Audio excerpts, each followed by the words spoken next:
In this screencast, we're going to look at cost volume profit analysis, which takes the cost analysis we've been doing and adds revenues, and then allows us to do some very simple financial planning. We start off with a profit equation. To do this, remember that revenues are equal to prices times quantity, and that the profit is going to have revenues minus fixed costs minus variable costs, and variable cost is variable cost per unit times the quantity. I'm going to use pi for profit, revenues minus fixed cost, and this is the total variable cost, right?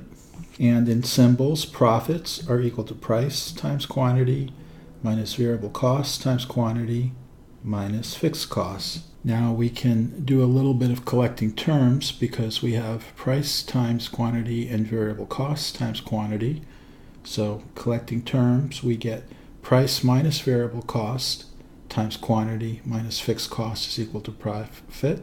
And this is what we call the contribution margin. Contribution margin times quantity minus fixed cost. Just important to remember that price minus variable cost equals contribution margin. Also important to remember that variable cost can include both product costs, right?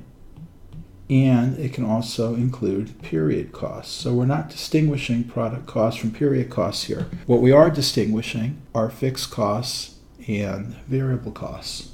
Now, starting with our profit equation, if we want to calculate the break-even point, the break-even point is when profits are equal to 0. So let's set profit equal to 0, and then we have the profit equation. So 0 equals contribution margin times quantity minus fixed costs. Now, if we solve for Q, we end up with what is sometimes called the break-even formula.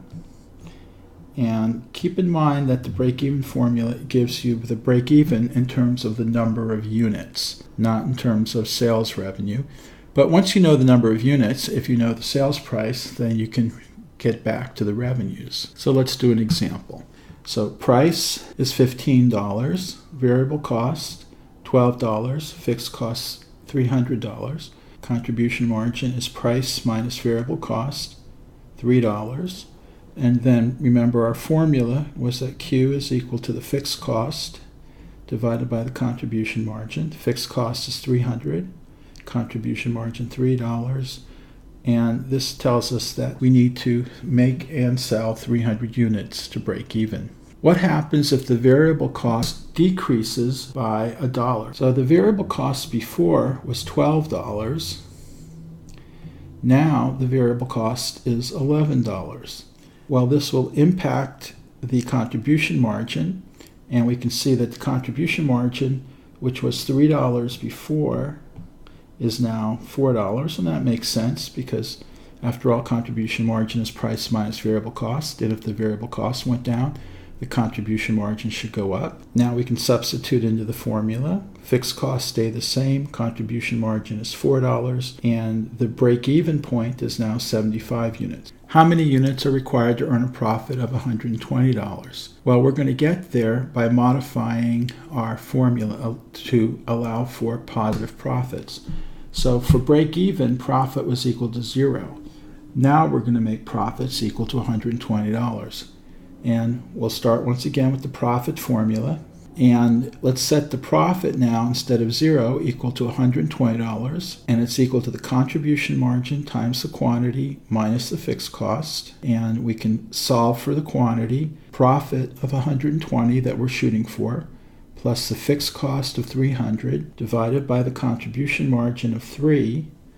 And that works out to $420 divided by $3 equals 140 units. In terms of revenues, we could take the price times the quantity, and we're going to put in the quantity of 140 units and the price of $15. Now, if we want to earn $120 after tax, when the tax rate is 40%, we're going to have to do a little bit of work. And the reason for that, the formula we had before, which was that quantity was equal to profit plus fixed cost divided by contribution margin. Well, this profit here was actually the before tax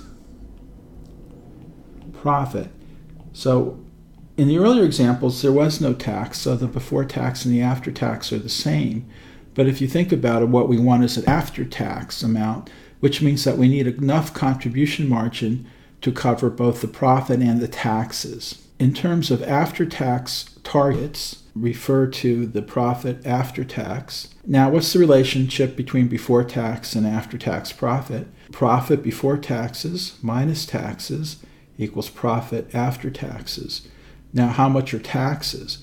Well, taxes, at least if they're income taxes, is the before tax profit times the tax rate. So we can substitute this into this, and we get that the profit before tax minus the amount of taxes is equal to the after-tax profit.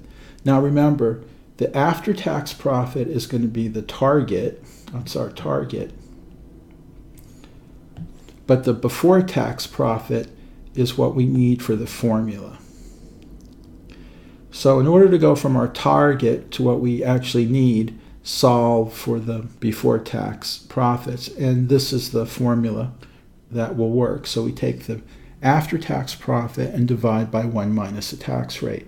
And you should do a few examples to prove that that's correct. So if taxes are 40% and we're after $120 after tax, I'm going to use the formula here. So the before tax profit is equal to the after tax profit divided by 1 minus the tax rate. Well, the after tax number we're looking for is $120. The tax rate is 40%. So we end up with 120 divided by 1 minus 40% or 60% or $200. And that works out because if we had net income before tax, $200, taxes, pardon my handwriting, at 40%, well, that would be $80.